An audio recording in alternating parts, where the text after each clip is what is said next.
In 1898, the construction of the Uganda Railway in Tsavo turned into a bloody nightmare. Two man-eating lions came to the workers' camp at night, tore apart more than 100 workers and locals in the darkness. And no fence, no trap stopped them. This is the beginning of the legend of the Lions of Tsavo, the Man-Eaters of Tsavo, narrated by Colonel John Henry Patterson. Tonight, I want to take you back to 1898, to the heart of dark Africa, where the Tsavo River twisted and turned like a sleeping serpent in the scorching heat. The air was so hot that even breathing was agony. Baobab trees stood scattered across the plains like crooked giants, and the sound of bees buzzed in the deadly afternoon silence. We had brought 350 Indian workers from Bombay to build the railway bridge across the river. Hard-working men dreaming of returning home, but none of them knew that this was the domain of Africa's true masters. Ramsey, a 19-year-old from Delhi, wrote letters to his wife and child every night. Kieshan, a 50-year-old elder, always kept his family photo in his pocket. They slept in canvas tents under the starry sky, unaware that in the darkness, eyes were watching them. And so, on one of these seemingly peaceful nights, our nightmare began. It was the morning of March 15th. The smell of fresh coffee filled the air when suddenly we heard terrified screams. We ran toward the tents. The scene that greeted me is forever etched in my mind. Tent number 4 had gigantic tears, as if ripped apart by a giant's claws. On the ground, trails of blood led deep into the forest. Ramsey's small shoe lay there, and pieces of bone with flesh still clinging to them. That night, nobody slept. The workers gathered together, staring into the darkness with eyes wide with fear. The sound of a woman wailing for her lost husband filled the entire camp.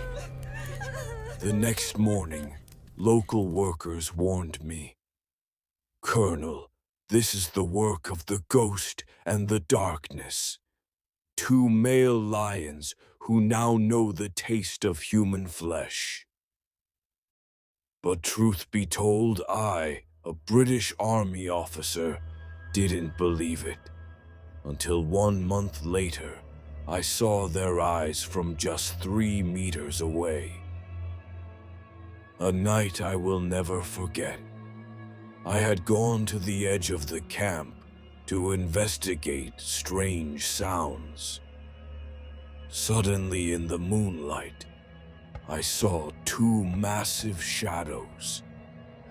They were just 30 meters away. Male lions with black manes, their eyes were yellow and emotionless. The stench of rotten meat came from their mouths. One of them growled softly, a growl that penetrated my very bones. 2 weeks later, they grew bolder. At midnight, they directly attacked the hospital room. They shattered the wooden door with their claws. They dragged Nurse David from his bed into the darkness. We could only follow 5 trails of blood, 4 from the paws and 1 from David's shoe being dragged along the ground. I tied a live cow to a tree, but the lions didn't even come close. It was as if they knew it was a trap. I spent 3 consecutive nights on elevated platforms, but that they would smell me and escape. We dug a pit and covered it with branches, but the lions would jump over it as if they knew where it was. 1 month later, I finally succeeded. Hidden on a high platform, I saw the ghost approaching in the moonlight. I aimed my rifle and fired, but only wounded him. He let out a roar that shook me to my core and escaped. On December 20th, 1898, I hid on the bridge scaffolding. At midnight, the darkness appeared. This time I fired from 18 meters away. The bullet hit directly in his chest.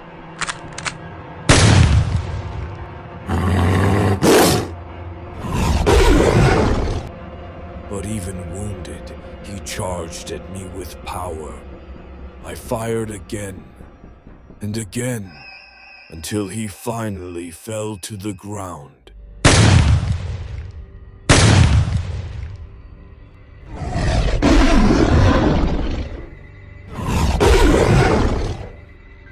We set a trap for the ghost with a larger bait.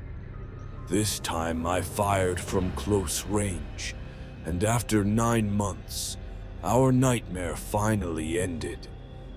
When we examined their bodies, we understood the secret. Both lions had broken canine teeth. They couldn't hunt natural prey, so they had turned to easy targets, humans sleeping in flimsy tents. But even more terrifying was that human flesh had become like a drug to them. They were addicted to the taste of humans. Today, as I tell you this story, I can still sometimes hear in my dreams the whispers of the workers praying, and then the demonic roar of the lions that cut their prayers short. In Africa, I learned a great lesson.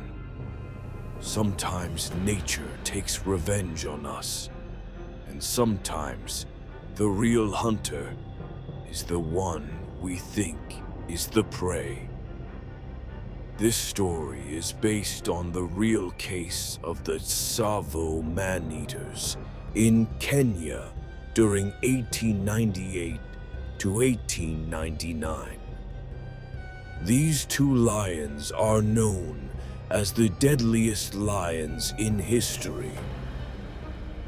In your opinion, were these lions truly demonic, or were they just victims of circumstances created by humans destroying nature? Write your thoughts for us. My friends, if you liked this story, subscribe now so we can get scared together every week.